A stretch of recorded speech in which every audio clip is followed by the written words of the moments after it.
available in India and now dissect the various data that is there. What we have in India today is that we have lixisenatide, whoever is using that now, oral semaglutide, liraglutide and dulaglutide. That is all that we have. Now let's look at it from a perspective of what I will give myself. I don't have established cardiovascular disease.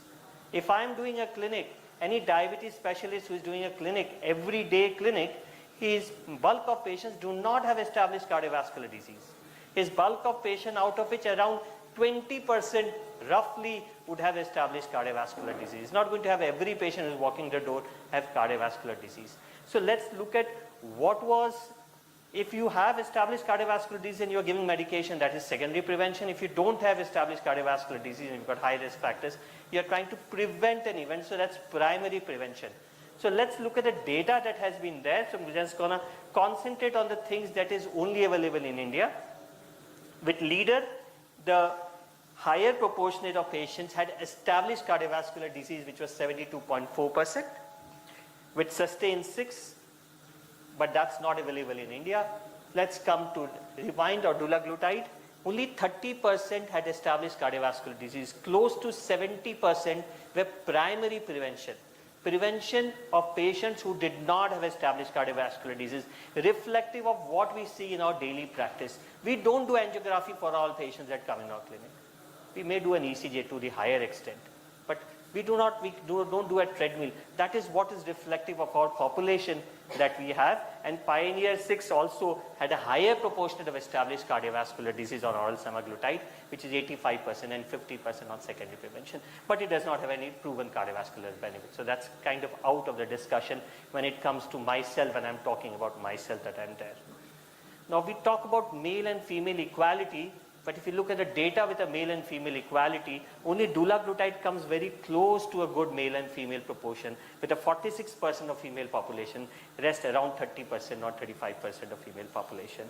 And if you look at any data which has a longer time of follow-up, we'll have less bias, we'll have less confounding bias, and that dulaglutide has slightly higher duration of data with 5.4 years as compared to leader with 3.8 years. And as compared to Pioneer with 1.3 years. If you look at HbA1c, it was a shorter HbA1c, so 7.3. So despite a narrower HbA1c, closer to what we are aiming target, it still showed cardiovascular benefits. So there's something more rather than the ones which had higher HbA1c that was there. So this is more reflective of what we do. So if I am going to go to a market today and I need a shirt, I'm going to buy a shirt just because the sale is going on. I will not buy a trousers. I'll have to buy what I need. I'll have to take what is reflective of me today if that is the outcome that we are aiming to achieve for our patients. As I said, once weekly, relative risk by 12% despite patients not having majority of cardiovascular disease, and it was risk reduction was 0.88 that was there. There were lower incidence of side effects with once weekly dulaglutide, and there were unexpected grounds but some improvement in LDL cholesterol and systolic blood pressure that were there. If we compare this study, small study shows if you're going to compare injectable dulaglutide with liraglutide, give it to the patient, ask him what are you going to prefer, it's a modern generation GLP-1 pen. Definitely because the needle is not shown. I would like to prick myself once a week, not daily. So more people were more acceptable towards it than they were there with the other one.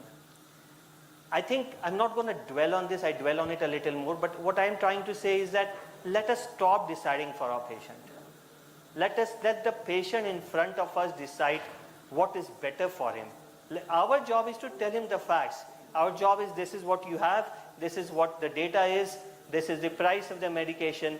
This is the study population which is reflective in your case, and then let him decide what he wants to do rather than we kind of go around prescribing for our patients that are there. Because when I'm sitting in an endocrine clinic, I'm not curating the patient. I'm not curing the patient. I'm there to support the patient. I'm there to prevent complications to the patient. I'm there to get him a quality of life that he or she deserves as a non-diabetic.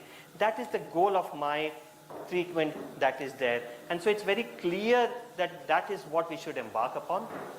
when we talked about GLP-1, the most common answer that I get is that it's still very expensive. And yes, it is expensive. I think if I say it's not expensive, who am I fooling? It is expensive. So good things are expensive. You know, there is no doubt about it. If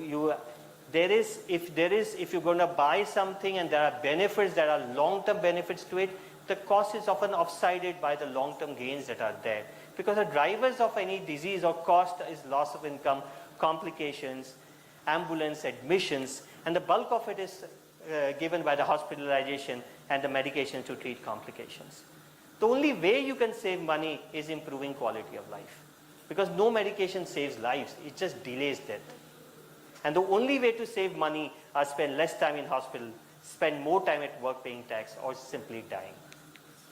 And this is a simulation model using UK PDS, which suggested that if we are on a cost of treating diabetes without hypos or weight gain, the society eventually profits on the investment that has been there. With that, I would say we have moved beyond.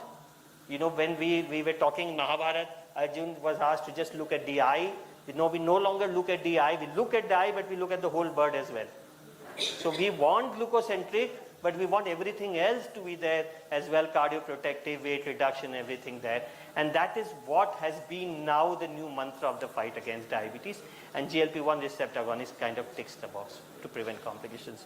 With that, I thank you very much. Thank the chair for the patient hearing. Thank you so much.